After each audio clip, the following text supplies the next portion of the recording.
Welcome to the Floral Art Academy podcast, a podcast for floral preservation artists. I'm one of your hosts, Tamsin. And I'm the other host, Baldus. We're a husband and wife team from Brisbane, Australia, and we've been preserving flowers for just over a year and a half now. We want to share all of our secrets with you. Just a quick introductory podcast. We're going to talk about ourselves, where we came from, how we got into resin art, and then we're also going to have a quick chat about the history of floral preservation and where we think it's going in the future. So like I mentioned, we're a husband and wife team. We have been together for 10 years now? Yeah, about 10 years. 10 years. Full decade.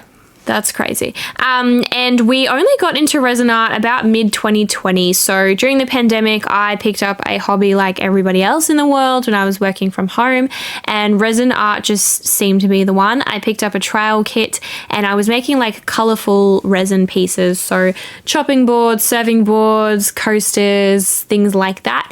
And turns out we actually had a bit of a knack for it. So we started selling things at the markets and our products were received really well. I remember seeing somebody, I think it may have been Sherry Vegas, I'm not really sure, doing floral resin art at a market, and I thought, oh my god, that's the coolest thing I've ever seen in my life. I want to do that too.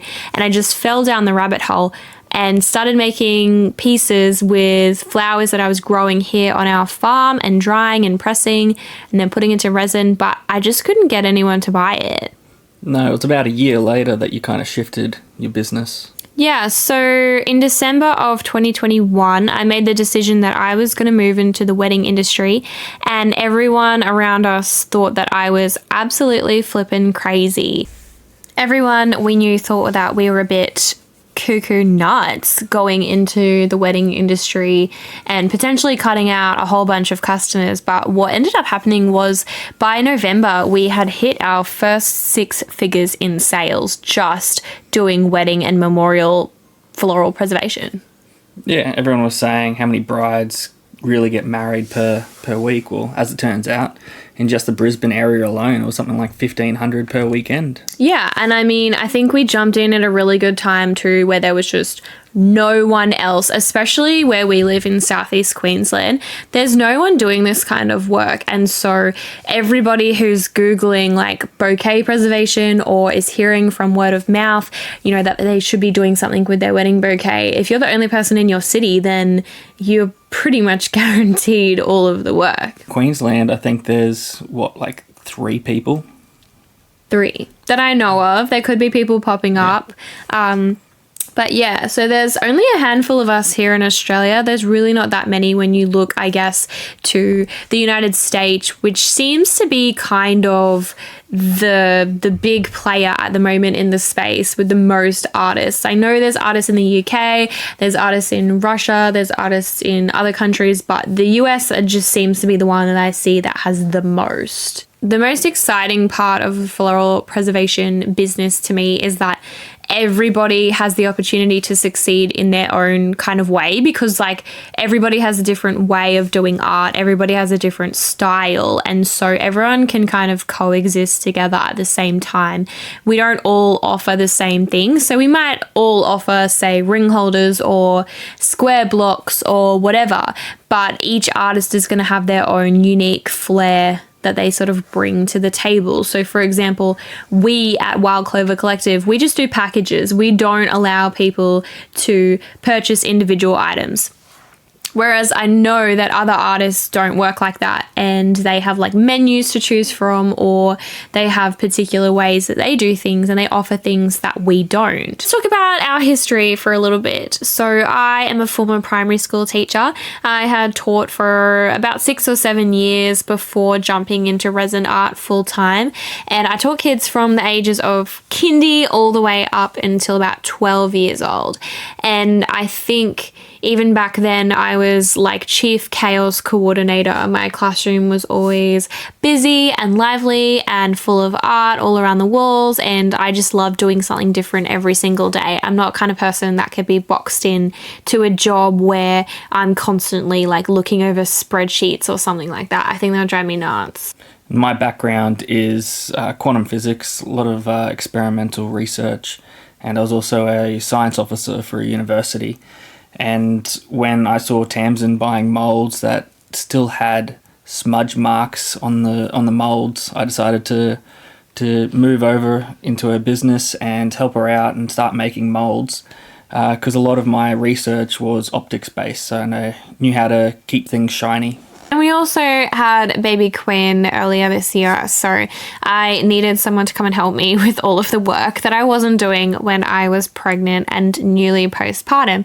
So now we're sort of managing life with a baby and a business and trying to figure it all out. Now that the boring intro part is over, let's jump into talking about the history of preserving flowers. So according to the internet, which is where I get all of my information from, the process of preserving flowers dates back to ancient Egypt times. So people were putting wildflowers in tombs with their loved ones, and then they were discovering that those flowers were like preserved when they opened up those tombs. That's pretty cool. That's interesting. So they removed it from the external environment and it was able to be preserved. Yeah. Similar to what resin does, or what a shadow frame aims to do. Yeah, I suppose it is kind of like a shadow frame, isn't it?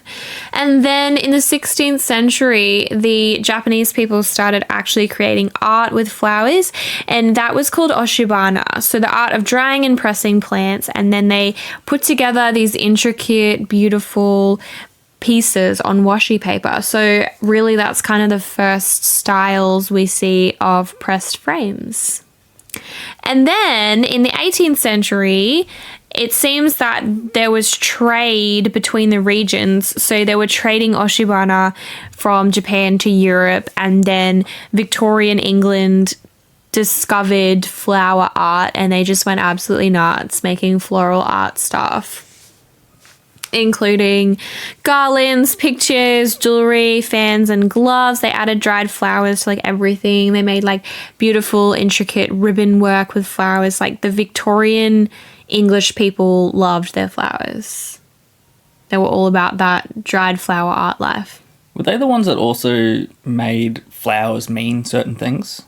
Yes. The Victorian secret language of, I don't know what it is. We'll put it in the show notes. But yes, they created that language. So where like a yellow rose means friendship. Sure. Yeah. Yes. So that's the history. So 16th century is where we first start seeing floral art, and the fact that it's lasted up until today, we're still seeing like pressed frames and shadow frames having a bit of a revival at the moment. I think shadow frames have always been quite a dated concept to me. I know when we got married in 2018, that was like the only thing you could do was get your bouquet freeze dried and then mounted in like a shadow frame. And I didn't want to do that because I thought it looked kind of old school and I wasn't really interested. And I guess that's kind of what led us onto this path in a way of doing floral preservation, because nothing existed beforehand. At least in our city, nothing existed. But yet I see now on Instagram we're having a bit of a revival with frames. They're kind of trendy and I see a lot of artists adding them to their repertoire now, which is really interesting. But I guess more in the style of those pressed double glass frames with the negative space, which are very beautiful, but I refuse to do. So with those pressed frames, I know, what is it, like Moby frames, where you can tape, or you put an elastic around the outside and it keeps it more separated from the environment, better than a shadow frame, and so the colour lasts longer. But with the shadow frames, I think they spray them with something? I think so. I think like we did shadow frames for a little while there and just discovered that it wasn't really for us because we couldn't stop moisture from coming back into the frame. So I think when you're looking at freeze drying flowers, they're using like a freeze dryer that is really, really expensive and really big, but is also using chemicals to freeze, like along with the freeze. Like it's not like a food freeze dryer, for example. Yeah, that's what I was going to ask. So with the old freeze drying method, how it's all, you got chemicals involved as well. I was just wondering, like, do you know what the difference is between what they used to do and the shadow frames now? Or the shadow frames still kind of got that old dated kind of feel to them? I think it's the style of the art that feels dated to me. So I know that there are artists who are doing shadow frames that are really beautiful. In particular, one off the top of my head that I can think of is Encapsulated Memories by Emma, who's in the UK. She does really great shadow frames, but I also know that she does a lot of color correction in her work too. So I think the color correction really plays into how beautiful those frames come out, because if you don't do color correction, those flowers are going to lose their color simply just by being in a shadow frame. I don't think I've seen her stuff, but I have seen some people's color correction, and to me it just looks like it's spray painted. That is a discussion for another time. We're not rambling on into color correction today, but we can do an episode on that. In terms of the future of floral preservation, like I said, we're seeing a revival of frames at the moment. Frames are like trendy and cool and hot.